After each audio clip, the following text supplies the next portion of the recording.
బనకచెర్ల అనేది ప్రస్తావన రాలేదు, దాని నుంచి ఎందుకు హడావుడి చేస్తుందని చెప్పేసి సిగ్గు శరం ఉంటే రేవంత్ రెడ్డికి ఏమన్నా సిగ్గు ఇజ్జత్ మానం ఉంటే నిన్న ఏమన్నాడండి ఆంధ్ర ఇరిగేషన్ మినిస్టర్ రామానాయుడు గారు అనుకుంటా ఆయన పేరు, బయటకు వచ్చి ఏం చెప్పిండు?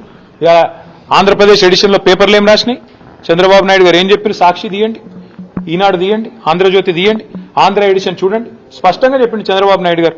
మీటింగ్ పెట్టిందే బనకచెర్ల కోసం, ఎజెండా నెంబర్ 1 బనకచెర్ల కాదంటాడా రేవంత్ రెడ్డి? అజెండా ఐటమ్ చూపెట్టమంటారా? ఇప్పుడు నెంబర్ 1 ఐటమే బనకచెర్ల. లేదని బుకాయించడం ముఖ్యమంత్రికి తగునా?